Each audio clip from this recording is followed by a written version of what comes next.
దేవుడు మనం అడిగిన టైంలో చెయ్యడు. గుర్తుపెట్టుకోవాలి, ఇది గుర్తుపెట్టుకొని మోకాళ్ళు వేయాలి. మనం అడిగిన టైంలో, మనం అడిగిన ప్రకారము, మనం అడిగినప్పుడు, అడిగినట్టు, అడిగినవన్నీ అడిగిన విధంగా చేస్తే ఆయన నీకు తండ్రి దేవుడు కాడు, నీ సర్వెంట్ అవుతాడు. ఆయన నీ మీద ఏలిక గాడిక. ఆయన సంఖలో నువ్వు ఉన్నట్టు కాదు, నీ సంఖలో దేవుడు ఉన్నట్టు అయింది.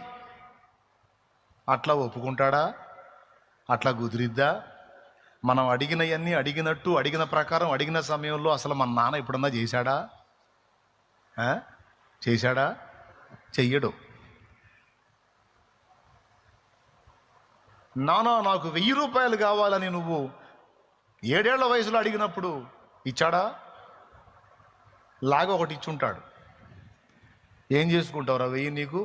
నీకు 5 రూపాయలే ఎక్కువ. ఇవ్వలా. మరి ఎప్పుడు ఇస్తాడు? దానికి ఒక టైం ఉంటుంది. మన నాన్న కాబట్టి మనం ఏం అడిగినా ఆయన ఇష్టం వచ్చినట్టు, మన ఇష్టం వచ్చినట్టు మనం ఏం అడిగినా ఆయన ఇచ్చేస్తాడు. నాన్న ఇస్తాడు. నాన్న ఇవ్వకపోతే ఎవరు ఇస్తారు? బయట వాళ్ళు ఇస్తారా ఏంది? నాన్న ఇస్తాడు. అయితే గొప్ప విషయం ఏంటంటే, నాన్న మనం అడిగిన ఇస్తాడు, అందుకు నాన్న. మనం అడిగిన ఇవ్వడు, అందుకు కూడా ఆయన మన నాన్న. అడిగిన ఇచ్చినందుకు నాన్న, అడిగినవి ఇవ్వనందుకు కూడా మన నానే ఆయన. అర్థమైందా? ఎందుకంటే ఆయన మన సర్వెంట్ కాదు. ఆయన మనకి ఎప్పుడు ఏది అవసరమో, ఎందుకు అవసరమో, ఏ టైములో అవసరమో ఆ టైము చూస్తాడు, మన నిరీక్షణ చూస్తాడు, మనల్ని పరీక్షించుకుంటాడు, మన పట్టుదలని చూస్తాడు, మన ఆసక్తిని చూస్తాడు, దాని విషయం, దాని విలువ మనకు అసలు ఎంత అర్థమైందో చూస్తాడు. వాళ్ళకి చెప్పాడు, వాళ్ళకి అర్థమైంది, కనిపెట్టారు.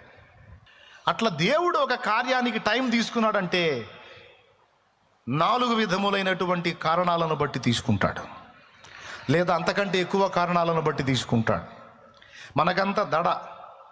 నేను అడిగాను అయిపోవాలి, నేను ఇవాళ ఉద్యోగం అడిగాను రేపే రావాలి అయ్యిద్ది. ఒకవేళ ఆయన చిత్తం అయితే రేపే ఇవ్వచ్చు, కార్యం జరగవచ్చు, ఎల్లుండే జరగవచ్చు కార్యం. దాని అవసరతను బట్టి, నీ పరిస్థితిని బట్టి, నిర్ణయ కాలాన్ని బట్టి ఆయన సంకల్ప ప్రకారం ఇస్తాడు. అయితే గమనించాల్సింది ఏంటంటే, ఒక కార్యాన్ని దేవుని యొద్ద పొందుకోవటానికి నువ్వు దేవుని ముందుకెళ్ళి మోకాళ్ళు ఊనినప్పుడు అది నీవు సిద్ధింపజేసుకునేంత వరకు వదలక ప్రార్థించాలి, విసుకక ప్రార్థించాలి. అది ఎన్ని రోజులన్నా బట్టని కూర్చోవాలి.